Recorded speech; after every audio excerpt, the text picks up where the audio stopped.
Assalamu alaikum wa rahmatullahi wa barakatuh. Alhamdulillah. Assalatu wassalamu ala Rasulullah sallallahu alayhi wa sallam. Alhamdulillah, we are here again. Welcome everybody that's joining us, that's taking a time out from the NBA playoffs and tuning in. To Brother Kyrie. Yes. go Mavs. I think everybody's probably root for the same team, but yeah. So this show, we are going to take the much needed time to kind of recollect and talk about the interview that we had. I think it was now like 2 weeks ago. With Mudassar Gillani. For anybody that doesn't know who that is, he's the son of the former leader, the deceased leader of TMOA, Tamoa, the Muslims of America, which is a cult in America, Sufi cult that we all used to be affiliated with and have since been guided by Allah, alhamdulillah, away from that falseness. And we've been spending the last 5-6 years giving dawah to our former friends, family, and community members. And alhamdulillah, like hundreds of people have left that group. Even more have left the belief, but are still ensnared in the group somehow. And the people that have experienced this are us, who are just regular people. Some of us have been in admin positions. Some of us are part of different families that have status and different levels of interactions with the sheikh and with the community. But we have run the gambit from the very lowest level person in TMOA that probably wasn't even in TMOA but thought they were in TMOA, have like, hey, thank you guys, or thank Allah, alhamdulillah, we have waken up, and for content you got, all the way up to a couple weeks ago, Mudassar Gillani, the sheikh's son, the cult leader's son, has waken up and has acknowledged the wrongs that have happened, and basically spoke truth to a lot of people, and it was eye opening, and we just wanted to reflect on some of the things because a lot was said, and I think more was said that people missed, that maybe down the line we could do like a in-depth breakdown of some of the things that were said. But right now we just wanted to talk about some of our overall recollection of what happened and what it meant to us. So I guess I'll start just to get the ball rolling. And the first thing that I wanted to talk about was the confirmation that interview brought for literally everything that we've been saying from the beginning. A lot of things we had evidence for, but some of it was maybe circumstantial evidence. It was just us connecting dots and saying like, this is most likely what is happening or what is going on. But he just confirmed a lot of things we were saying, and like some of the major things were like, Mubarak Gillani probably wasn't that involved in the leadership near the last 10, 20, who knows how long. He said, I believe Mudassar said since like 2008 was like the last he was seriously involved. To the millions of dollars, multi-millionaire that Mubarak Gillani him and his family became throughout the years, how much money they're fighting over in the inheritance. And also that we said that Mubarak Gillani wasn't a learned scholar. He did not have any official credentials Islamically to be teaching anybody. He kind of just picked up and said, okay, I want to be a spiritual leader. Confirmed our allegations about that. We can go for each one of the things that we've been saying for all these years, but he just confirmed it, right? And so we have someone spamming in the comments already, so this should be fun. But I confirmed everything we said, and so I just want people to really pay attention to that, so that they don't have to doubt anything. People have been calling us liars or committing slander, all these different things, when we have constantly been putting people to the challenge. Tell us where we've lied. Tell us where we committed slander. because this brother, alhamdulillah, may Allah bless him for his courage and being able to come on our platform and say the things he said, literally confirmed everything that we've been saying. Yeah, so I don't really think people understand the magnitude of what the brother was saying. I also think that our efforts here at R2F have been completely undermined and have kind of, swept aside a little bit. We actually did a lot of research. For those who won't accept that, this is the absolute truth. We've done a lot of research. Jaffer, you were closer to most when it came to some of the studies and practices of Mubarak Gillani. So you were more than qualified to speak on certain topics and situations and contradictions.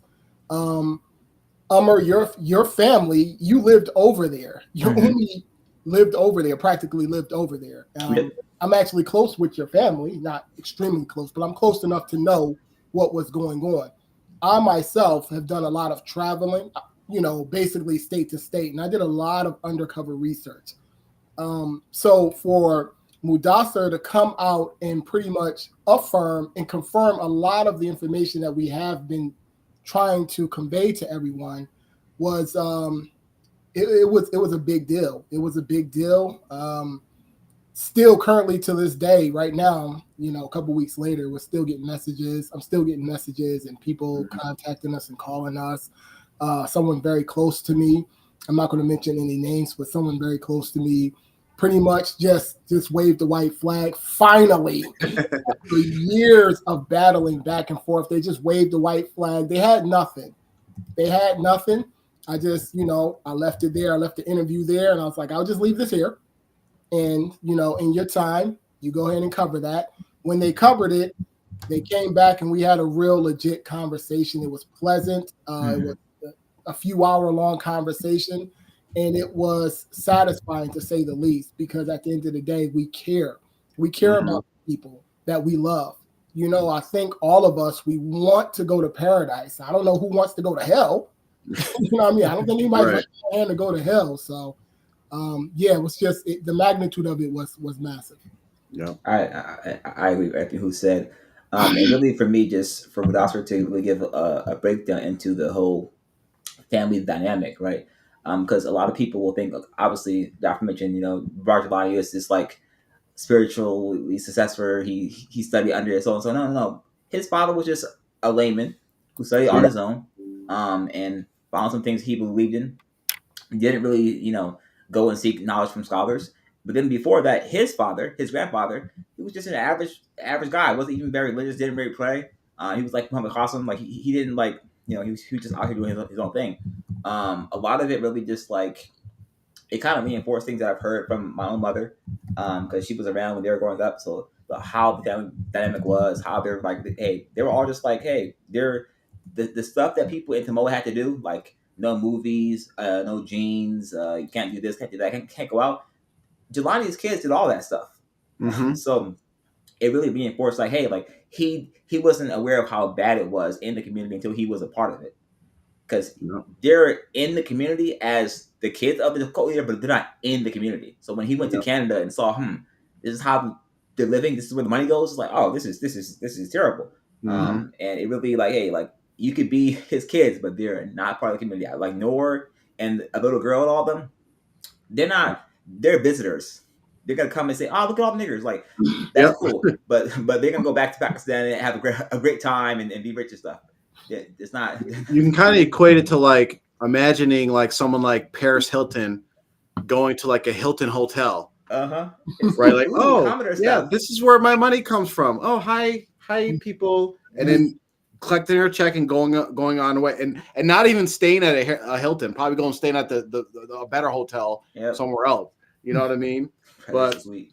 One of the things too that I wanted to talk about is because the TMOA apologists, the people that are just like stuck in that area I like to call the swamp, where they can't associate any wrong with Mubarak Gillani, and people hear what they want to hear. And at some point, when you see a person is not being sincere, you kind of just have to give the information and just kind of keep it moving. But these people that are like, yeah, see, I told you it wasn't Abuji, it wasn't Mubarak Gillani, it was just a corrupt administration, because they take what Mudassar said about, oh yeah, my Abu didn't know a lot of what they were doing, and they were just doing things and not telling him, and yada yada yada. They'll take that as, oh, Mubarak Gillani didn't do anything wrong, right? But they missed a point where Mudassar, it's his son, it's Mubarak Gillani's son. He said multiple times, my father made mistakes. Mm-hmm. And we didn't want to pressure him on that, because that is ultimately his father. And we're not going to try to make a son dog his father out. Yep. So he's admitting that his father making mistakes. And he flat out explained how in the situations when he did, when the administration was doing wrong stuff and Mudassar disagreed with it, and then he went to his father and said, Abu, they're doing X, Y, Z. And he said a lot of times his father would just dismiss him and just listen and do whatever his administration was saying to do. Mm-hmm. Right? So it confirmed that whether you want to say the administration did do stuff that Mubarak Gillani had no idea about, that's fine. We're pretty sure that did happen sometimes. The problem there's two problems. One, Mubarak Gillani handpicked each and every one of these individuals that's in this position running the Jamaat for him. And two, when these wrong situations, when he was made aware of it, all he did was support what the administration did do. Mm-hmm. There's no time where he came and said, you know what, you guys are jacking this all up. You guys are dismissed or whatever. The only time that happened is when someone pissed him off that related to him. Yeah, and to just keep it real, we could read between the lines. We're not children up here. We understand the message within the message. We're aware of that. I mean, so to give an example, Mubarak Gillani, he would allow people to say his name 3 times after the Daruds. This is just a small example. He would allow that. He knew that the Daruds was being, recited. He knew that his name was being pronounced 3 times at the end of it. He didn't stop that. He never stopped some of the things that he was fully aware of. And what does this mean? I mean, that we could assume he was complicit in some of these positions, if not orchestrating them, because he could just simply stop them. You know what I mean? And we know a lot of that went on, and we know a lot of things that came out of his own mouth. I mean, his son came right out and said he did not believe in the 6th or 7th Sultan. Mm-hmm. That is directly against what his father was teaching.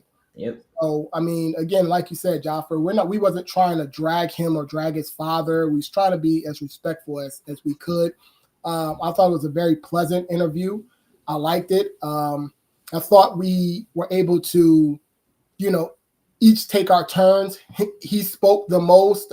He said what he wanted to say. He communicated. He conveyed his message very clearly, very articulately. And much respect for that.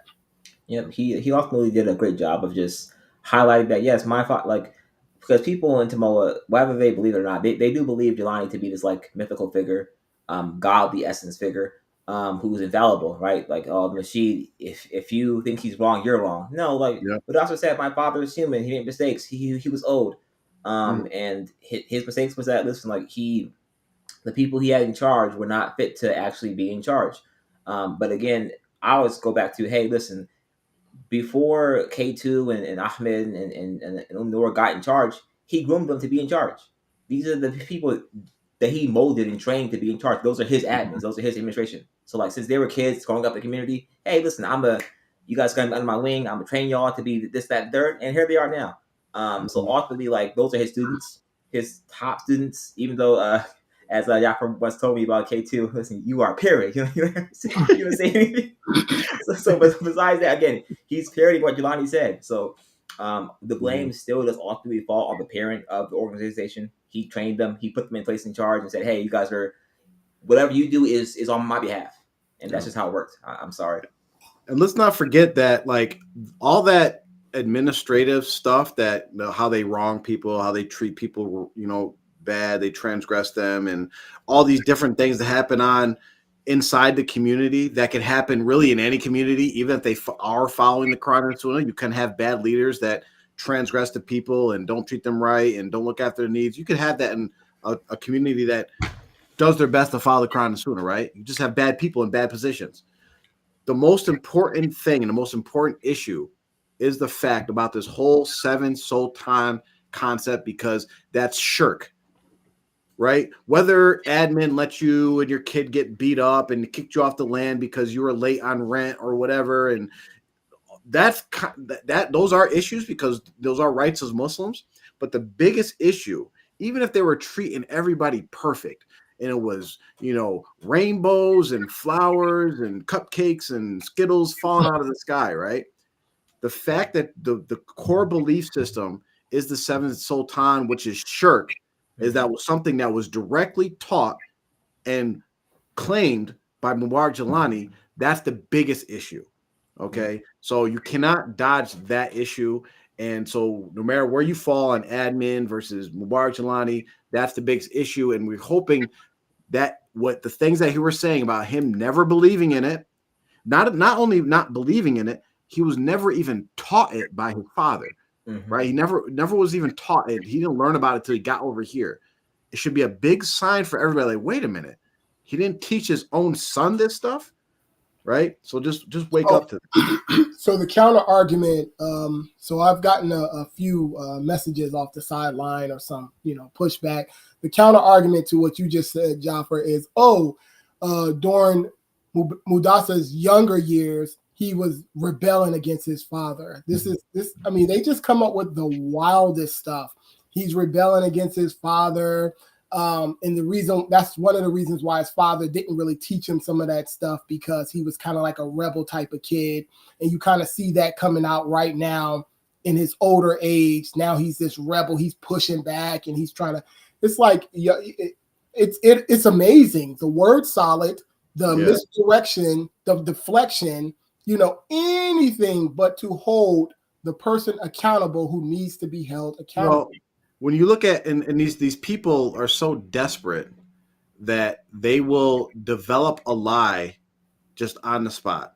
They don't even realize they're lying. Like, so for instance, when have you ever heard that any of Mubarak Gillani's kids were rebellious against him, right? Uh-huh. And if his kids were rebellious against him, and this was like a known thing, why did Mubarak Gillani send him over here to lead y'all if he was rebellious against him? Right, and you can keep asking questions, but the bottom line is for the people that keep them come up with these different stories, these different narratives, they can keep on coming up with them till the end of time, no matter what happens. If Mubarak, and this is the fact that we have to kind of realize, so we don't get too frustrated with these types of people. If Mubarak Gillani rose from the grave tonight, came on our live stream, and said, "Listen, y'all, I'm getting tortured. The 7 sultan stuff is false. Allah allowed me to come back to tell y'all to stop following it. I'll get relieved if he came on this live stream. There would be people that would still be like, nah, he's just trying to test us to see if we'll fold, or it's like they will come up with something no matter what to still believe in it. Yeah, and those people, you just gotta give the message and be like, all right, man, now do what you want with the information. Honestly, come to terms with the reality of what you just said. I mean, the pride and arrogance, that was one of the takeaways that I got after the whole situation, the aftermath of it. Mm-hmm. Some people coming. Yes, my fault. Like, because people, whether they believe it or not, they do believe like. Some people coming out with the most outlandish excuses and reasoning. It's just at this point, it's just pride and arrogance, and we have to come to the terms with the fact that a lot of these people are about to go down with this ship. Mm-hmm. I mean, it's already a car on 3 wheels. It's on 2 wheels after the interview. It's on 2 wheels, and people are going to ride this into the sunset. And they're not playing. They're not joking. They're serious about that. And you just got to let them just do whatever it is that they're doing. Because, again, it makes no sense for someone to try to defend what is clearly indefensible. It's right there. It's laid out, and you're still pushing. Now he's a rebel. Now he's this. I thought he was Akhlaq Baden. You know what I mean? Y'all was darn near worshiping him and the family. But now he's this magical rebel, and he did this. Just anything to avoid holding the brother accountable. I mean, remarkable, honestly. How many times throughout all these efforts have we've been saying, like, there's no way they can refuse now, and they still find a way to refuse, But another thing I wanted to touch on real quick is I know I received some messages, people upset, that, like, for instance, Mubarak, before he signed off, said it very eloquently and kind of covered all of our sentiments about, like, we accept his apology on behalf of his Abu, and people were very upset about this idea of, like, forgiving Mubarak Gillani. And we could have a whole talk about this, but we have to understand that, one, there's a difference between forgiving and reconciling, right? Forgiveness, just because you forgive somebody doesn't mean you reconcile, right? It doesn't mean, like, if you forgive somebody, like, don't mean you have to go back to where it used to be. Okay. You could forgive somebody. It's primarily for yourself, saying, okay, I'm over whatever happened. And as Muslims, we forgive for Allah's sake, right? We forgive for Allah's sake. And if we have the opportunity, it don't mean we have to. And just because one of us says we forgive him for whatever has happened to us does not mean that we represent everybody that's been wronged by Mubarak Gillani. You do not have to forgive him. It's better to forgive, right? Because the hadith says that we forgive to get Allah's mercy, so Allah may forgive us. So if you have it in your heart to forgive for how Mubarak Gillani has transgressed you, that's your own decision. Don't feel that because we're on the show and we're representing R2F that if a couple of us say, yeah, we forgive Mubarak Gillani out of respect of what his son is trying to do for him and apologize on his behalf. Don't think that, oh, now I have to forgive him. That's something you have to work out. But also, a lot of the complaints related to, we can't forgive him for all the shirk and stuff he did. You're absolutely correct, because that's not a transgression against us, right? We can forgive him for the shirk he taught us, like, okay, maybe he was misguided, whatever. But as far as the shirk that he committed and believed in and other people are responsible for, that's something he's going to have to answer to Allah. For to Allah. And the son being super concerned about his father's well-being, for me, that hit me hard. I respected that a lot, because we're all living this life. We all know that we have to die. We all know that we were trying to take the best of what we've put here on the earth into the next life, And I think we all want someone to go and try to atone for, or try to help, get people to kind of get back and help the person that's in the grave. You know what I'm saying? As much as you can, as best as you can. So I thought that was really admirable. I thought it was strong. And that's something that you would expect from a son who loves his father, as bad as he could have been, or as good as he thought he was. All of us think our dads are sweet, or at least we used to when we were younger. We thought they were like Supermen, for the most part. But I just thought that was real respectable. And I would honor something like that, meaning I would try my best not to cause Mubarak Gillani more harm. I mean, let's be real. Whatever he's going to get down there, he would have earned anyway. You feel what I'm saying? And it's not like we don't need to add nothing to that, basically, is what I'm saying. Yeah. What are we going to do to add to it? I mean, we can only convey the message, communicate, articulate ourselves as best as we can about what he did and what he was doing. And this whole idea about, oh, can you stop talking about people that's dead? That is so silly. I'm just over that. I want to put that to bed. We talk about dead people all the time. You feel what I'm saying? We talk about Pharaoh all the time. He's dead. We know that, but it's for a point of reference and to give context. People talk about Hitler. These people are dead. Yeah. History is mostly with dead people that we're covering. So can please stop talking about that. It's getting ridiculous at this point. You know what I'm saying? We're trying to provide context. We're not trying to, drag the brother. We're trying to give y'all context, and we're trying to give y'all the truth and the reality of who he was and what he stood for and how he lived his life. And what you mentioned about, what he's doing to basically help his father. Yeah. Right. He's literally the only one on either side. He's literally the only one that has actually stood up to actually defend or help his father. Right. how does that play into this person, these people's idea of that he was the rebellious son? And he's the only one that's actually trying to do something for his father. So, yeah. That's a good point. I just chime in one thing real quick. Y'all can hear me all right? Yep, you're good. That's audio issue. Anyway, but and so the thing is, that's the wrong one. I just lost my train of thought. I was holding it the whole time, and it It'd be like that, man. It'd be like that. All right. Well, another thing I wanted to mention too is and it's the last thing, really, the big takeaway I got from it is this interview, and you heard it in the caller that came in. A lot of people were very emotional. I got multiple messages of people were actually breaking down in tears listening to this. Not only people that are in the cult, but people that have long been out of the cult. Like I found myself getting emotional listening to them, especially when we had our caller call in. I was like, this is the first time I heard anybody say sorry. Mm-hmm. So like, this interview provided a lot of closure to a lot of people. Like, this is like the last thing they needed to hear. Like, I'm done. I'm detached. Like, I'm fully over it. So it provided a lot of closure on a lot of different levels to a lot of different people. And that was a big thing that he did. And I know he was on here trying to just help his father get the record straight and trying to, help his Abu however he could. But that interview helped so many people on other ways.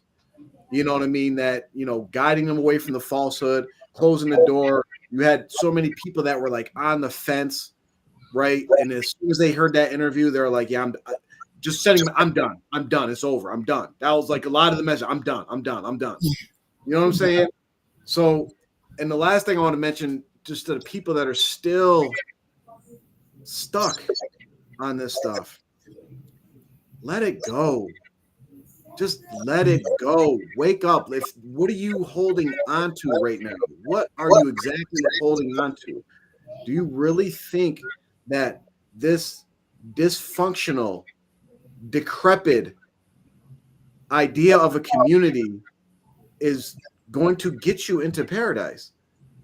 Like, what about it is that what are you holding on to? Like, the Ummah is here. We are here. Most of your friends and family are already left or leaving this. And remember, Mubarak said this in like the very beginning. There's going to be a point where, like, he mentioned, I don't know if I think it's an ayat, but you can correct me if I'm wrong. Or like the idea of, are those who came second better than the ones who came first? And like, we're at that point where it's like, are you going to be the ones that are just left behind waiting and like, dang, I wish I would have became Muslim before the conquest of Mecca. Right? when you had the opportunity. And so that's the thing. And it's just, it's interesting that before our original channel got illegally copyright struck by some rogue, agent, just mad because of what we were doing. I mean, we were showing, videos of their alleged shit. Anyway, but the point is that, like, I had come across our first show, our very, very first show, R2F show on my computer randomly. Actually, I got an email that they was like, yo, we're about to delete a bunch of files. Just so you know, it's in the recycle bin. So I was like, ain't nothing in there I want. But then somebody just told me, man, just check the recycle bin, see if there's anything actually in there that you might be like, yo, I needed that. So come to find out, I found our very first show in there. And it was so, it was beautiful to see because we were we weren't as maybe, I don't know, some people say aggressive. We were very nice and just polite and just like, like it was some likable dudes. But now I think we got very hard. We got very aggressive. We got very, it's like soldiers who've been at war. I mean, we were like at war for years. It felt like, every day, the show, the thing is, what people don't realize is that this show is an hour. Sometimes we have 2 hours, 3 hours. We had some 3 or 4 hour shows before, but that's what everybody else sees. But behind the scenes, everybody wants to come to us with information, with tips, with arguments, with whatever the case may be. Like, we don't really get the arguments no more, but we get a lot of people who want to talk and they want to discuss. They want to talk on the side. I mean, we've had to go through a lot of things to kind of have our own lives back. But I mean, and just looking at the arc, and so for everybody, it's an emotional thing. But I think for us, we're not necessarily realizing that. For us, we've been living in this thing too, and it came almost full circle for us. Like, we don't say that the job is done. You know, we're going to give a da'wah as long as Allah allows us to. But for us, we started on a very humble tip, on a very, not to say that we're not humble now. I think, you know, there's some room for improvement, but how we started and looking at that first show and how we were expecting to just present the information. And then people would be like, "Oh, this is the information. Wow, that's correct." And then, okay, and except I think, you know, we were a little naive in thinking that, but you know, we had to turn the dial up so much to like really almost shock people. And people would say, "Y'all laugh too much," or "Y'all so aggressive," and y'all are disrespectful, and this and another. But that's what it took. Those nice guys in the beginning, no one took them seriously. It really took us really taking it to another level, of course, with the help of Allah. But I say that for us to have that, you know, that hard work, and then for someone to pretty much, what Mudassar did was he literally just said everything that we were saying, but from the other side. Like someone actually from the other side is saying, "Yeah, you guys were right." And so it really, it almost like is like you had a weapon on them the whole time, and then it's like, you almost, it's almost like, you know, stand down type of situation. Like, you know, we're always ready to go, and like, yo, if we wasn't debate or argue or whatever, we got everything for him, and it wasn't that. So it almost like, it was almost an emotion for, at least for me. I won't speak for all of y'all, but for me, it was like almost like, I don't know where to go from here, man. And so like, because we're always ready to like for the pushback, for the fight, you know. And sometimes you have a soldier who's always at war, and then it's like, it's almost like it's peacetime. It's like, do I have to put the gun down? I mean, do I have you know? You gotta go re-enlist. So those are some of the emotions that, you know, from my standpoint, where it was like. But I will say this just real quick. It's really like, and I said this like in one of our first shows, the shows that got deleted, but one of our first shows, and I remember saying, it's like, I was talking to some family members who were still on the juice way back when or whatever, and it's like you finding out that your uncle is actually your dad, and your dad's your uncle. It's like, it's still close, it's still family, but you were lied to. You were lied to. Someone's holding a secret. Do you now hate your uncle? I mean, I'm sure there's going to be some awkwardness there, but now your uncle is your dad. I mean, but your uncle is still your uncle. So you can still have some, and I don't want to say controversial with this, but you can still have some love or fondness or care for Gillani. But you have to realize, just like you loved your uncle, but your uncle was really your dad for decades, and now you realize that he was not necessarily truthful or honest with you, but there's still some love there. The time that you spent, the energy that you put into, the time that you put in doesn't go away, doesn't evaporate. We can't just erase it. It's still there. But you have to realize, number one, there were lies told. There was things hidden from you. You were misled by people that you loved. By people that you loved and care about. You were misled. So what do? You just deny it? No, you're not my daddy. You're my uncle. No, it's not true. Now, you can put your head in the sand and try to deny it. But everybody that knows what's up. Mudassar was one of those people. He knows what's up. And he's telling you, hey, this is actually what it is. And he's trying to put it in as nice a way as possible because, number one, he's trying to be a nice guy. But the main thing is his father. His father misled you. And he said it in the nicest way, and probably the best way that a son could say for their father, and try not to run their father completely under the bus. But what he's saying is, my father misled. My father was not this, you know, special man that you've been led to believe. Now what I'm saying is, stop believing in all of this. You know, follow the Quran and Sunnah. Anything that's not part of that, leave it. And if you want to do something good for him, then do the right thing. Because you have people, you might have some people that are completely jahil. They just don't know. Yep. But now you don't have the excuse of not knowing. You have the information. There are the people who they know, but their heart, their attachments, or whatever won't let them. For those people that are blameworthy, and you have to ask yourself, if you really love and care, and these people that say they love and care for Gillani and how he was everything to you, the information is there. You know that what he taught was not part of Islam. He led you astray. He was not a sheikh. He wasn't anything. He wasn't a scholar. This is confirmed. Okay. He wasn't anything. He kind of just ran with something. He told a lie for years. He lived something that he wasn't. Mhm. You can still love him. Okay.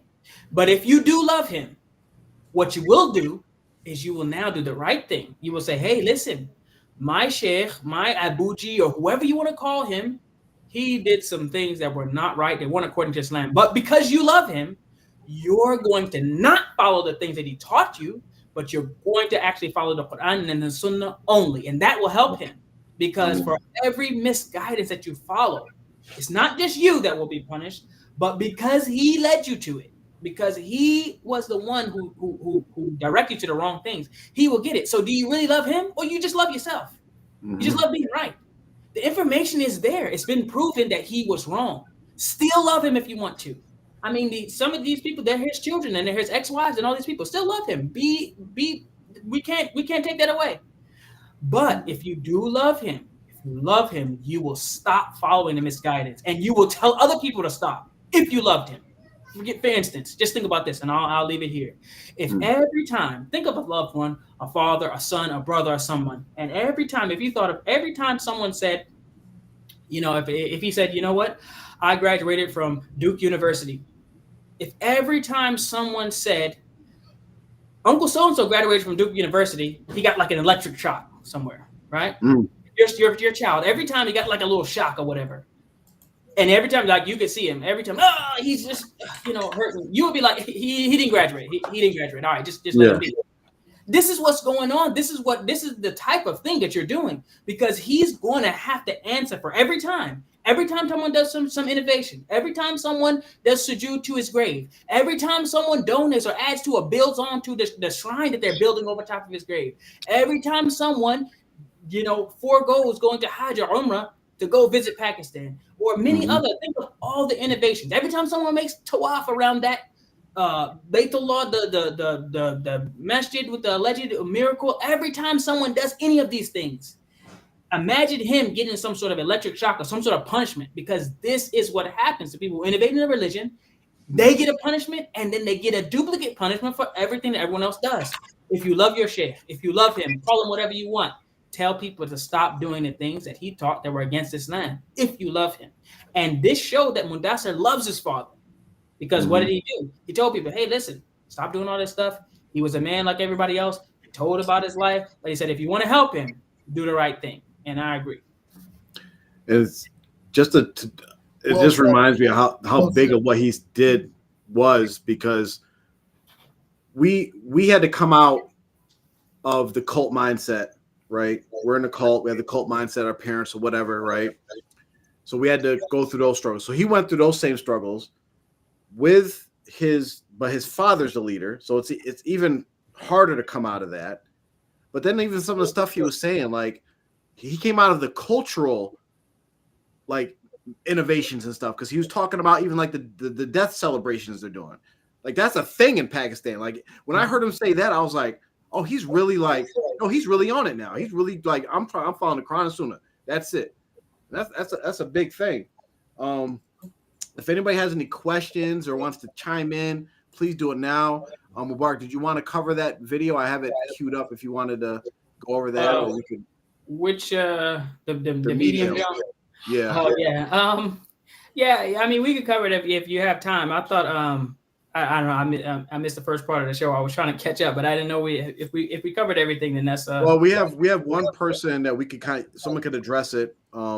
Sharon Abdullah said Mubarak Gillani was not a cult leader.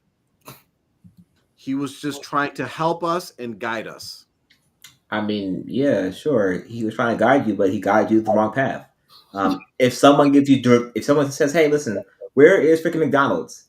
and gives you the wrong directions, they still misguided you. Like, hey, I was just like, listen, bro, the end path was not where we went to go. You didn't get to McDonald's, you didn't get your fries. So that's a just nothing burger. What she just said is literally a nothing burger. No one cares. Like, what?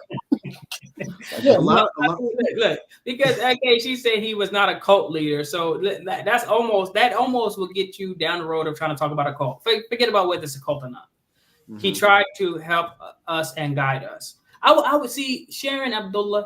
I'm sure this is a nice lady. I'm sure she's wonderful. Now, I would say you can easily call on. You obviously have the link. We can bring you up. You don't have to show your face. Just explain to us how he helped you and how he guided you. That's it. And you know, we will if you have some actual help that he gave you or how he guided you in a beneficial or in a way that's according to Islam, we will acknowledge it. We will tell you, and we'll actually tell people also to follow that guidance that he gave you if he was. But yeah, I would liken this comment as like a Hail Mary. I mean, really, basically, no one has anything no more. You know, all of the air is out of the tank. It's over. It's over. You feel what I'm saying? This just allows. Oh, he just guided us. He helped us. But no one's going to come on. We know Sharon is not going to come on. We've offered this up plenty of times to everyone who comes in with these goofy little comments and stuff like that. It kind of goes back to what Mubarak just talked about. You want to love him? Fine. You want to believe he helped and guided you? Fine. I have a math teacher from 7th grade that was very instrumental in like guiding me in like certain things educational wise. I am not going to take any religious advice from him, right? Not. If he wants to, you know, remind me about some, you know, quadratic equations and different stuff. Oh yeah, I remember that stuff. Okay, cool. But as far as like, you have to let go of these things that are keeping you attached to the misguidance, right? It doesn't matter what Mubarak Gillani's intentions were. He could have had all the greatest intentions in the world. I'm going to go and help these Indians. I mean, African Americans. You know, I'm going to do that. I'm going to be the 6th Sultan, 7th Sultan, Mahdi, whatever you want to say his intentions were. It doesn't matter. We can say his intentions were to totally defraud African American people and enrich himself. You could say his intentions were that he wanted to guide people upon the Quran and Sunnah. Whatever. Let's look at what actually happened. He misguided thousands of people and guided them to follow shirk. So that's the real, because we know you're not going to come on the show, but that's the real issue. If you want to think he guided you, fine. Yeah, he helped you out. Okay. But now avoid all the stuff that he misguided you in. I mean, he did say that he was the mujaddid of the century. So where does that lie? You're the mujaddid of the century and you managed to go the opposite way and mislead people. I mean, okay. All right. Yeah. She said she don't know how to join the show.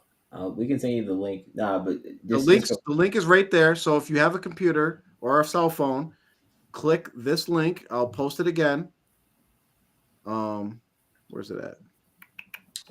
Just real quick about just like trying to help people out. Just listen, you may think you're helping, but you're not actually helping because you don't really know what you're doing. Like I have a story from work, right? So there was one of my coworkers in the psych ward, right? They were talking to one of the people they didn't know was a patient in the psych ward, right? And they mistakenly let them out.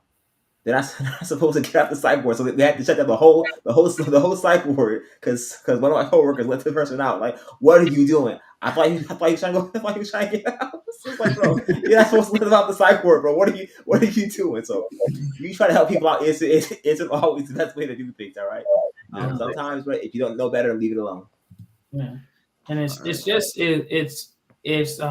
at this point, it's like it's really sad to see. It's sad to see the people that are still hanging on because you only really have, I mean, maybe you got 3 different groups. You got the people that they're benefiting financially, and they have to keep it going. Otherwise, they got to go get jobs or they got to go, find a way to take care of themselves. Yep. Or their whole life will be exposed. I mean, could you imagine for 40 years, you were just as big a fraud and just as big a mistake because some of these people have known since day one. They've known and they've been benefiting. They've been benefiting and they're passing those. You got the mama, the daughter, the son, all of them like tied up in this whole honorables and all this stuff. If this joint is exposed, if they're exposed, if they say, okay, it was a fraud, then all of a sudden the fingers are going to be pointing at them, the eyes are going to be on them, and they're going to have to fend for themselves financially and otherwise. But so you have these people that they have to keep it going. But for the rank and file, for the masses, for the people, for the everyday person, you kicked in and out of Jamaat. You do something that any normal courteous person on the face of the earth does. You kicked out of Jamaat. You blink the wrong way, you kicked out, you jerk back and forth. I mean, come on. I mean, how are you just taking this stuff? From what? For who? I mean, I could understand if there was actually something there. It's a mirage. There is nothing. I mean, these people that are getting kicked off the land, subhanallah, they can't kick you off the land. They actually can't. And the fact that they're still trying this, I mean, it shows their stupidity. But at this point, I mean, if you look at right now, look at the people. Yeah, but look at the people who have left early, and they look back and like, I can't believe people are still doing that. Then the people who left late, they were like, I can't believe I was in there so long. Some of you people who are still in, and there's still time to get out, but if you happen to die on this, or you happen to get to the point where years later to where it becomes a point where it's so sad and so silly, you're not even going to be able to show your face anywhere. I mean, you might wind up on a documentary on Netflix or something, camera in your face, and then finally you're going to be like, okay, yeah, this is what it takes. Then for everybody, for you to be like a meme or something. So every time someone mentions Colt, if you type in Colt on the internet, your face pops up, or whatever. It's like, that's what it's going to take. I mean, because that's the only thing left. It's a joke. It's finished. It's done. Just for the embarrassment to get so high to where it's like, all right, I give up. That's what it takes. Use your brain, use your common sense. There's nothing left for you to hang on to except for supporting the livelihood and the lifestyle of a few people that keep pumping this foolishness into your head. And I would say this, and I'll stop here, is that yes, Mudassar came on and he did a good job, but still, some of you people, I know that either you're watching or you're going to listen or whatever, you can still come on and you possibly can have an even bigger impact than Mudassar did. Some of you, and you know who you are, you can do it. Come on, go ahead and get it out of the way. And because right now, for so many, I mean, we're getting messages and bombarded with stuff from people that are in appreciation and saying it's great that he did what he did and whatever. Look at what it's done for everybody. And he's getting the reward for that. So if anything, you can be selfish and say, I want the reward for helping people to find the right way. And if you want the reward, this is where you can do it. And then you also can save yourself. So come on, some of that reward, don't let Mudassar get all of it, or someone else steps in front of you to where there's no people left to guide from the cult. And then you'll be sitting there, the last one, you'll be still stacking up your the wrongdoing for what you did, adding to the wrongdoing to what your sheikh taught you, instead of helping guiding people. And you can get some of the reward. So step up and do it before someone else beats you to the punch. Absolutely. Listen, Sharon, Abdullah, listen. If one of your children were thrown out of the Jamaat, right, and then you keep to yourself and live separate from any lands, why are you still defending Gillani in any way, shape, or form? Clearly, he doesn't like you or your family. And you can't blame him on the admins because Gillani said he's aware of what his followers are doing at all times. That's one of the things Gillani says. Like, he would be in folks' houses and stuff. Sharon Abdullah, just click the link right there. Yeah, just click the link. And link and join. Not about to do that. We've been down this road. Until she does, I'm gonna yes, we should pray for each other. Yes, and may Allah guide us all, and may Allah detach our hearts from falsehood and those who propagated falsehood. I mean, I'm gonna play the video so that we can talk about this idea, and this for Sharon Abdullah. This video we're about to play is a prime example of how Mubarak Gillani has misguided thousands of people, because this is an ideology that he taught and his top students are propagating. So I'm gonna go ahead and pull this video up, and then Mubarak's gonna give us some insight on it, and we'll chat about it real quick. So this Murshid Kamil, this Sheikh, This sheikh is a medium between us and Allah. Many people around the world, they say, you know, this is, you cannot, you are praising, you are worshiping, he's just a man. But we know that he is a medium between us and Allahu Rabbal Alameen, Most High. I got no audio. You guys couldn't hear that? Oh, I heard it. I wish I could unhear it, but yeah, I heard it. Yeah, I didn't hear it. Okay, but it's all right. I heard it before though. Yeah. So just a real quick, he claimed that Mubarak Gillani, he said some people say, oh, that he's just a man, but we know he's a medium. He's more than a man. He's a medium between us and Allah. And that's pretty much the essence of what he's saying. And I mean, I'll let Mubarak crack at it first because there's two things. There's two things actually, but I just want to make sure if anyone was listening, if they can type in the chat to make sure that they heard it, because I didn't hear it, but I want to make sure that people actually heard it. That way they can play it again if they need to. So if someone who's listening can just type and say that they heard it, that'd be good. Because maybe we can hear it on our end, but from the other end, maybe they can't. Yeah. Okay, so there's two things.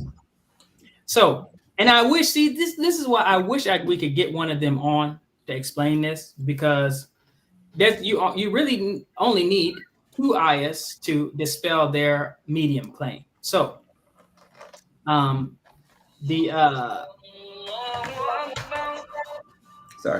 Yep, they're all good. They all heard the video, by the way, so it's good. So,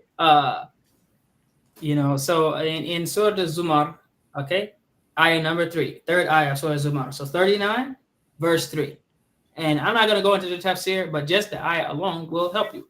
Okay, so what does it say? That true devotion to God alone. As for those who choose other protectors besides him, saying, we only worship them because they bring us nearer to God. God himself will judge between them regarding their differences. God does not guide any ungrateful liar. Okay, so what were they saying?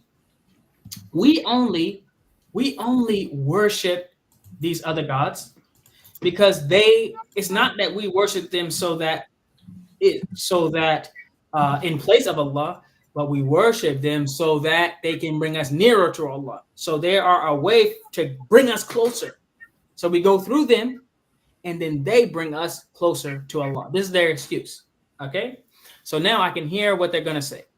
So, we're not worshiping Gillani. He's just a medium for us. But, so, if we look at in Surah Al-Baqarah, what does Allah say?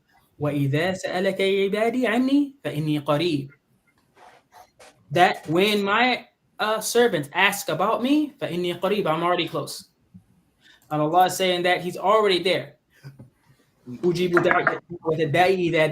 that he answers the call of the caller when they call. Allah says, so that call upon me. Allah is telling you, so call upon me. So if we see that ayah in Surah Al-Baqarah, and I believe that it's on page 28. Can't remember what ayah it is, but on page 28, let's see, 283. It's probably like 286 or 7, I think. 286 or 7. I can't remember. I don't have it in front of me. But وَإِذَا سَأَلَكَ عِبَادِي عَنِّي فَإِنِّي قَرِيبٌ أُجِيبُ دَعْوَةَ الدَّاعِ إِذَا دَعَانِ فَلْيَسْتَجِيبُوا لِي وَلْيُؤْمِنُوا بِي لَعَلَّهُمْ يَرْشُدُونَ. Okay, so what Allah is saying is that Allah is already close. He already hears, and he answers your call when you call, as soon as you call. Allah already hears it. So, if that's the case, if Allah is reprimanding the people who worship these little deities and stuff because they say it will help us bring us closer to Allah. That's all. We just trying to, we can't get to him. So we need something or someone to please so that they can get us there. So Allah reprimands him for that. Nah, that's not going to fly. And then Allah says in Surah Al-Baqarah how you don't need anyone. You don't actually need a medium. So to take a medium between you and Allah and to call people for a medium between you and Allah is wrong. It's actually shirk. It goes against the Quran. It goes against the Sunnah. And so this is a type of misguidance we're talking about. Here is his, I guess, brother-in-law and chief deputy or whatever, who's quoting some things about him that, I mean, okay, where did he get it from? From him. But the point is, to believe in this is it goes against the Quran, the Sunnah, and well, we don't even need to put him into it. I would say even he can't do it. But the point is, how can you take him as a medium when Allah is saying you don't need one? I got a question, Mark. So, to your point, how is it that someone could do that when we pray 5 times a day to Allah subhanahu wa ta'ala directly? So where does this medium thing tie in when we go to Allah subhanahu wa ta'ala 5 times a day directly to him? Where would this medium tie in anyway? I mean, how could it even be possible? Like, I mean, like to take a medium. I mean, this is no different. This is no different than what the Christians do. Yeah. And when you say, hey, don't worship Isa and Maryam, and they say we're not necessarily worshiping him. He's the Son of God, but he also is God. But there's no way to God but through the Son. And if you don't believe that the Son died for your sins, you can't get to God, or God won't forgive you. Listen, this is a Christian concept. This is a pagan concept, actually. Yes. And Isa bin Maryam is free from this concept. He has nothing to do with it. But for anyone to take a medium or to think that if I attach myself to said holy person, that is somehow going to, not because I did something right or because I did something wrong, that's not going to matter. As long as I attach to this person, then I can get ahead. So it's unfair for the people who don't even know him. Mm-hmm. What about the people who don't know a medium? Yeah. You know what I mean? It's like it doesn't even make sense. It doesn't even make sense. It goes against the way that Allah operates. And how many people have become Muslim? Like, and the people, like you mentioned, it being a Christian concept, and really it's a pagan concept, right? We can establish that. How can the people that were Christian, and a lot of people leave Christianity because it doesn't make logical sense that I have to go either through the father, the priest, to get forgiveness, or I have to pray to Jesus to get to God. Like that whole, when you come to them and you preach to them pure Tawheed, like, no, there's nobody between you and Allah, right? I forget which Sahaba it was. I believe it might have been Khalifa Ali. He has a famous quote, either him or Umar, one of them, and it might have been both of them, said, by Allah, there's nobody between me and Allah, right? And these are Sahabas that lived with Rasulullah. And it's sad. It's a sad state. And we had a little example of this earlier when we had the thing that Amr posted about the women singing and celebrating when Rasulullah passed away. Yeah. How many times does Shaitan keep tricking us to do the same thing over and over that Islam came to get rid of? Right? The pagans, it's really sad that when you see the pagans wouldn't even be doing what K2 is saying to do, right? Because even the pagans, they would say, oh yeah, we're only they would say the same exact thing pretty much of yeah, we're worshiping these idols, or we're just using them as a medium between us and Allah to get favor from Allah. We're just using them. But then when times got rough, right, they would abandon the idols and just worship Allah and say, Allah help, Allah help, mm-hmm. right? But what do these people do, right? What did K2 do when he was getting attacked by the jinn? Ya Gillani, help me, right? You have these people spreading these messages on their statuses where, there was a Sufi saint and he was drowning. I hate that story. He was walking on water, and every time that he said Ya Allah, he started to sink, right? And he started to drown whenever he called on Allah. But then when he called on his Murshid, he started walking on the water. Yeah, right? That's him. Clear shirk. Yeah, and the thing is, you know how it's like the old JFK, and this was got me thinking. I would say JFK is not a Muslim, but the whole JFK assassination thing really got me to where I really think critically and outside the box is something that always comes to mind because I was watching a documentary, or maybe I was watching a movie on, I don't know what it was. Let's just say the documentary to be more. I was watching a documentary. Yes, sir.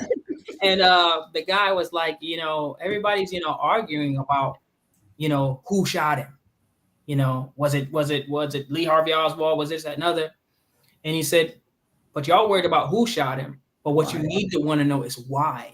Yep. Why? It's the more important thing. I mean, who did it? It could have been a monkey. But why was he killed?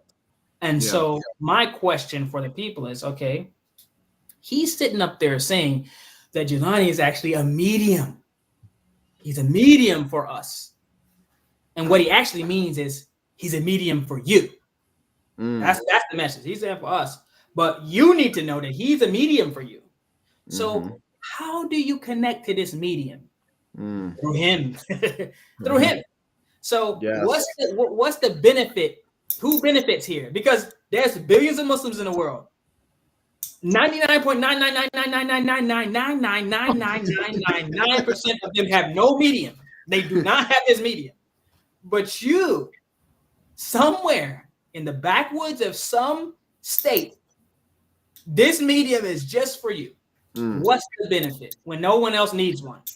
The people who are the gatekeepers of the medium, the people who collect the money that go to the medium shrine, the people who collect the money, the people who say, well, our medium, and that's when instead of calling him a sheikh, just call him just y'all medium or whatever. But this is who benefits. If you have him as your medium, they get more money. The more people he has, the more people he's a medium for, the more people that K2, that person standing up there talking, the more money he can get, the more money his sister can get, the more money his people connected to him and know his people get, the more money pours in. That's it. That's it. Yo, what's the difference between them and the idol makers of the past? They're essentially modern day idol makers. Instead of carving them up with wood and stone, they're just creating like images and icons and narratives so that you have to go to their shop, purchase the idol to get your prayers answered. It's amazing how everything just keeps going around in a circle. Same old play. We need to remember they were saying that we wasn't even going to be Muslims. Anyone who did not go up and, just like you were just saying, Jaffer, didn't go to pay homage to the greatest miracle in the history of mankind. We weren't even Muslim. We were going to be munafiqs if we didn't go and actually do that. Just incredible how that is all tying in.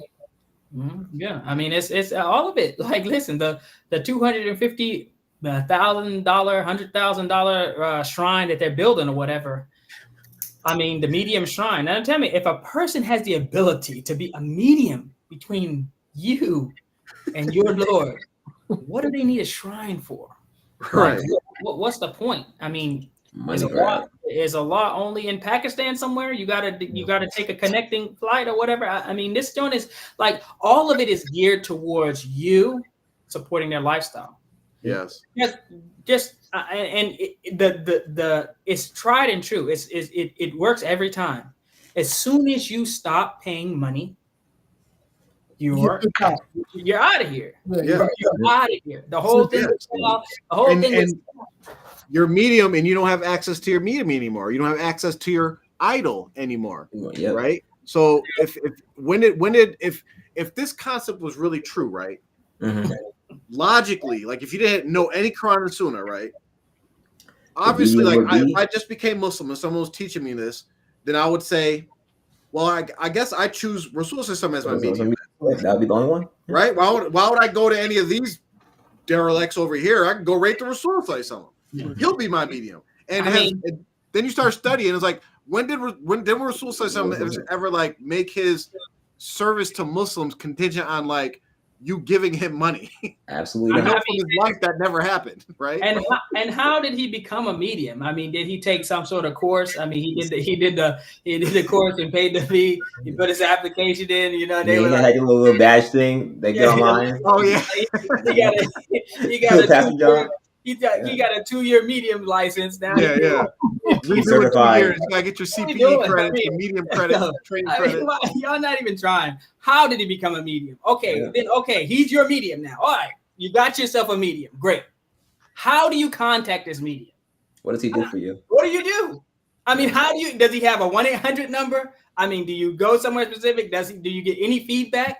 No, there's nothing. You actually get nothing. It's like you don't even get a badge or anything. You don't even get you hit it right on the nail, Mubarak. You hit it right smack dab on the nail. That's a medium for these unsuspecting, you know what I'm saying? Yeah. Willfully ignorant at this point. Y'all making it so easy for all. Let's break it down to like what Bart said. Let's break it down some more. To get Wait, access to this medium, what do you need? medium. You need to actually go to his grave, right? So to go to his grave, you actually have to contribute money to build this shrine so it accommodates you, right? To actually be allowed to go to his grave, you actually have to be in the Jamaat. Yeah. To be in the Jamaat, you have to actually be paying your membership dues, right? So how many different, we already covered like 3 different layers of you giving money to them to actually have access to this medium. Yeah. And real quick, because he mentioned on there, he said, some people say he's just a man. No, he's a medium, like he's above a man. Where Allah tells Rasul Sallallahu Alaihi Wasallam, tell them you are just a man like them. How is he more than what Rasul Sallallahu Alaihi Wasallam is? I mean, I have a quick story. It's not. I mean, it's ridiculous. But basically, I remember arguing with someone about this. You know, I was arguing with a brother about this, and we was going back and forth. And I promise y'all, we was actually at a paint job. We was at a very nice suburban neighborhood or whatever. Probably maybe a $600,000-$700,000 house we was painting.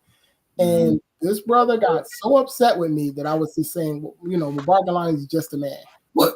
He's not just a man. He's not. No, he got so irate that he literally requested for us to go outside in the front lawn of the suburban area and shoot the fair one. I wish I can't even make this up. We was all in our white paint outfits and stuff. I'm like, I'm basically just telling you he's not he's just a man. It's okay. It's okay for him to be just a man because Rasulullah was just a man. Yeah. Why? Just like you said, Jafar, why? No, he was hot that I had the nerve, the gall to say he was just a man. And he requested a fair one. I respectfully denied. I'm like, we're not going to go out and fight in front of these people's yard because you want him to be more than a man. Like, I mean, if you just ask these people, like, why? What proof do you have?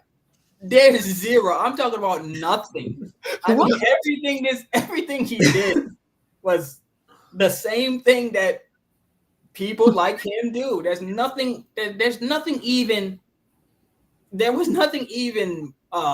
like a high level man. Yeah. I mean, he was just an average, Indian man. That's really what he was. Nothing extraordinary. Like Absolutely. Nothing extraordinary. I mean, just like a regular dude. I don't understand. Like I remember being like 16 years old and being surrounded by a bunch of Jamatis. And I remember I was young and I was telling them, I was saying, Abuji is perfect. And even then I was like, yo, nobody's perfect, man. He's not perfect. And I remember just a bunch of my my age fellows or whatever. They were just like, and what was funny is that I was more on the juice. Like I was like in the Jamaat and trying to be a good, Jamati boy or whatever. And I was like, these niggas wasn't. I mean, these dudes wasn't even really participating. They was always like out of it. They was wearing jeans. I didn't have no jeans. But they was arguing, talking about, he is perfect. He is perfect. I'm like, yo, how? What? Nobody is perfect. He's not a perfect man. He's not a perfect anything. You know what I mean? He could be good, but ain't nobody perfect. They will do that for every. I remember was at one of the retreats, and it was one of the retreats where they were trying to do like more modern stuff. Like they were teaching us English classes, right? Now at this point, I have like my master's degree. I'm like, well, I'm taking English class, but they're teaching us the Queen's English because the Sheikh said that is the proper English. No, and I remember somebody, one of the leaders, no name, Ahmed Bundy. But he said, Abuji knows better English than us. No, he doesn't. I was like, Well, hard pass on that. Hard pass on and I that. was on the juice then too, and I was even like,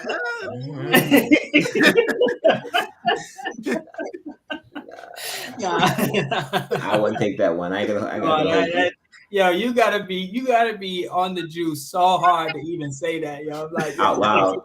I mean, come on. Even the most staunch Gillani, they gotta be like, nah, yeah, that ain't true. You can't do that. The whole claim for him being a medium is crazy because, like, when he was alive, right, you had to go through a medium to get to him to be your medium. So, your medium wasn't even Gillani. It was Skype to K2 to Gillani. Like, you had to go through like a whole voting system just to get Gillani to be your medium. And why would you want him? Of all the people alive, right? There are like Karis and Shayuks who are like world famous, right? They over here recite every day about how like they're world famous. You're gonna choose the most random Pakistani guy ever, right?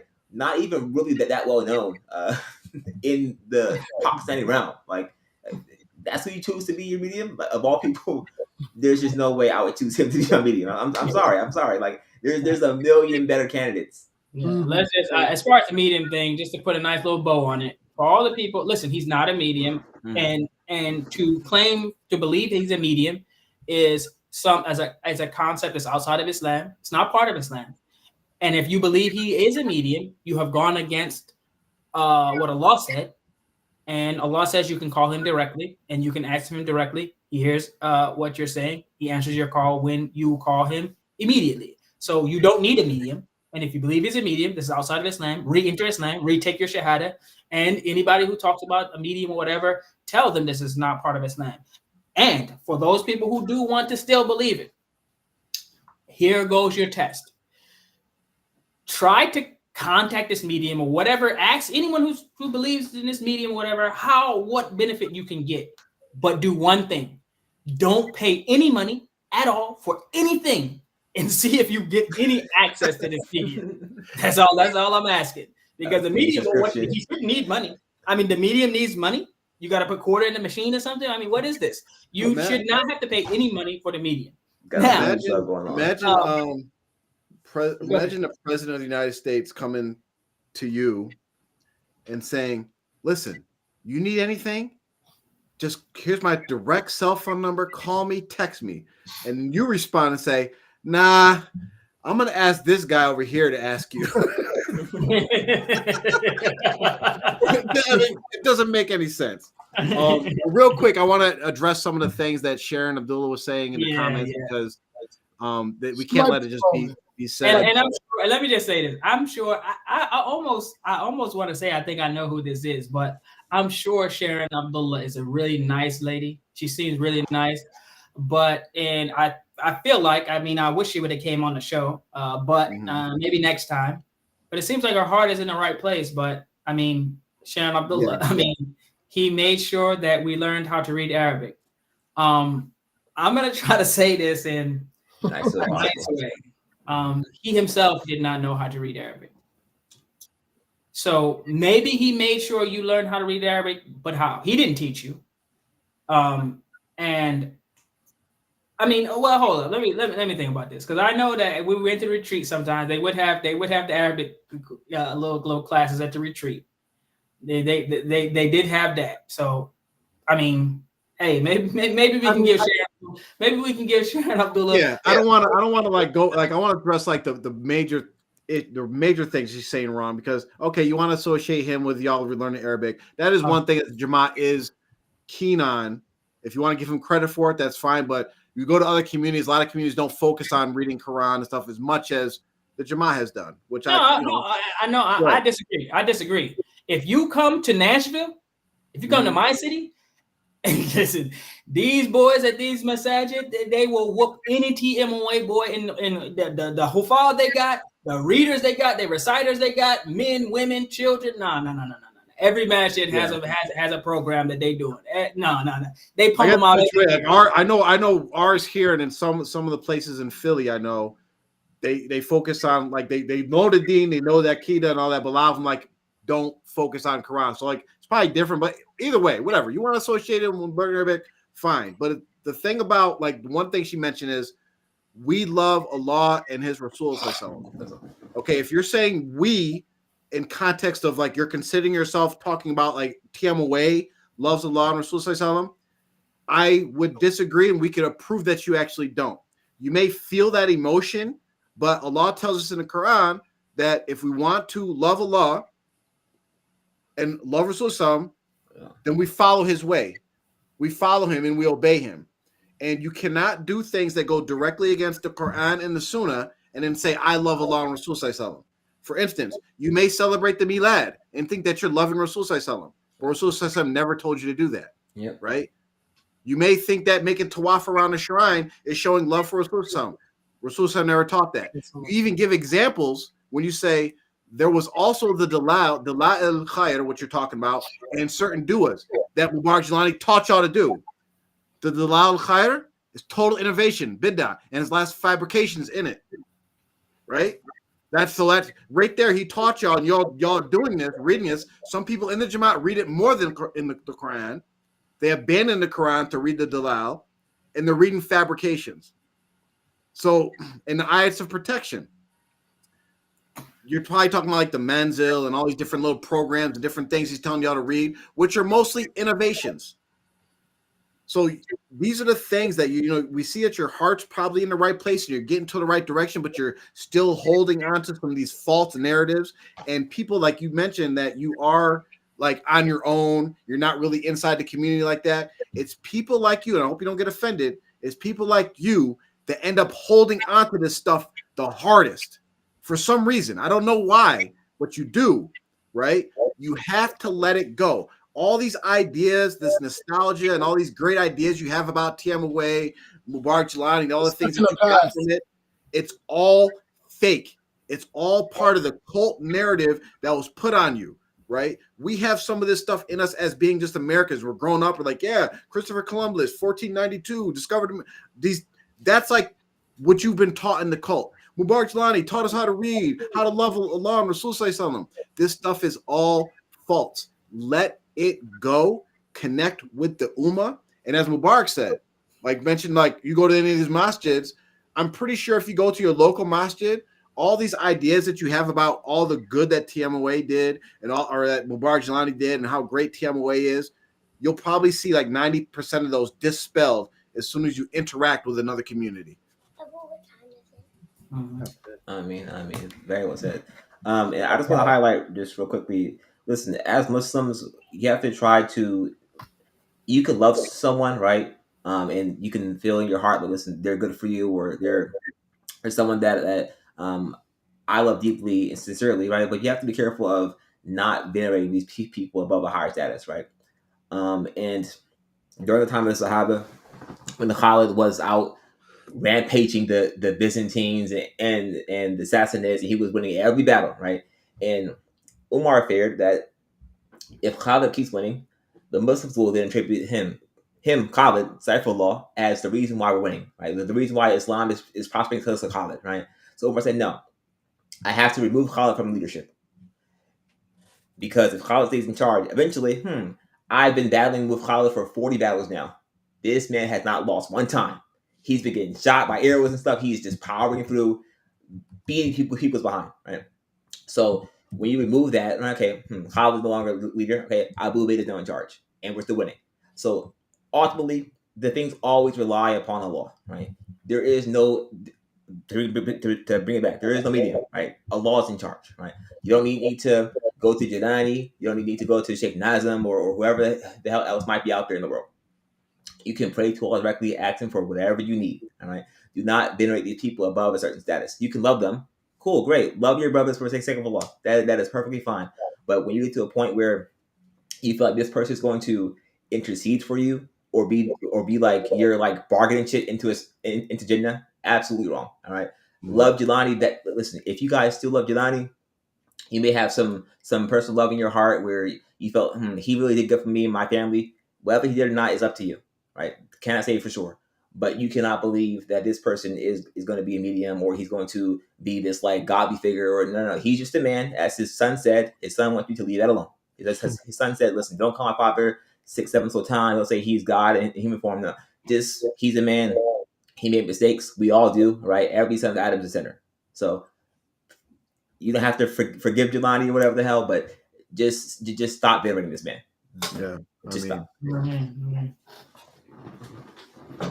right. Did we leave any make sure that we addressed any, if anyone had any questions, we should make sure that we addressed them before we wrap up. I think we're good. A lot of people had some statements in response to some of the statements Sharon, and I hope Sharon Abdullah, I don't know if that's your real name or not, but don't think that we're attacking you. We're trying to get you to wake up to certain things, and it seems like you've already taken some of the good steps to separate yourself from TMOA. I put our email in there so that you can contact us so we can have further conversation.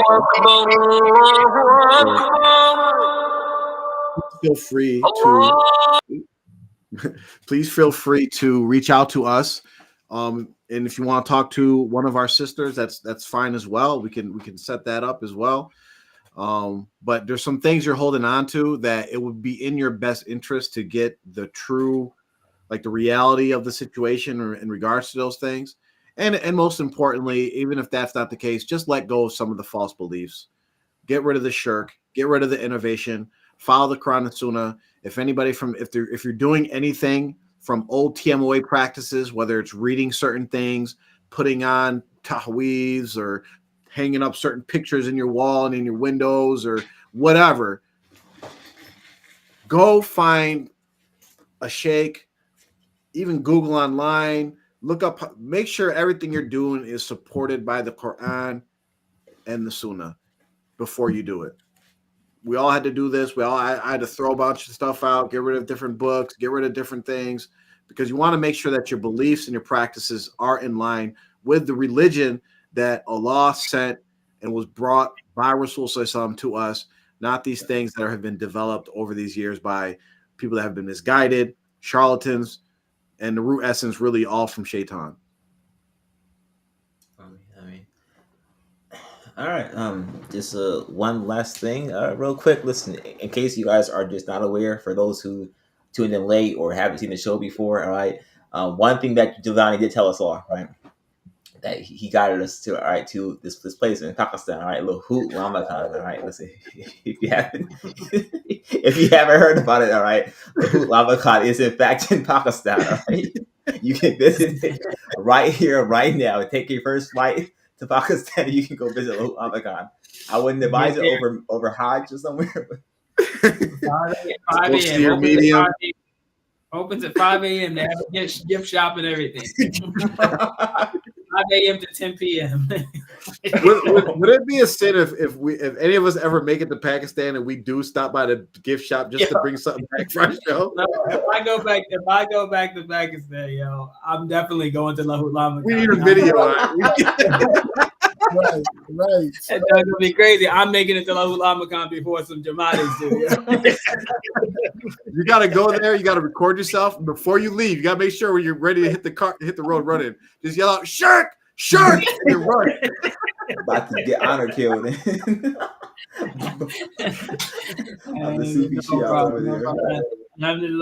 Sister Sharon Abdullah, we appreciate you as well.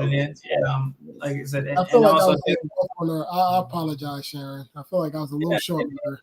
You know, sometimes we do get a little we're not perfect, but we appreciate you as well, and at the end of the day, we want to help. We want to help ourselves, of course, be on the right way, and we also want to help others to do that. That's the only reason why we're doing that. I mean, none of us are getting paid. We're not getting money. We're not trying to get famous, anything like that. So we're really just trying to help. That's the only reason. I mean, right? Something. What's that? Can we keep it real about something? I think that Lahut Lamakan, I think it was just a catchy name. Like Lamakan, I just kind of this one sounds like it's going to be fire. Added all of the, you know what I mean, the bells and whistles to it. Like Rasul was going. I'm like, yo, but Yeah, it was kind of catchy. So I mean, it was cute. It was a cute little. we used to call a dude that was a little bit too like he was a little bit too excited about wanting to go to Lamakan. We used to call him Lamakan man, and then then we call him Lamakan man, and then any of the young dudes that we thought was a little fruity, we'd be like, yo, that's Lamakan boy over there.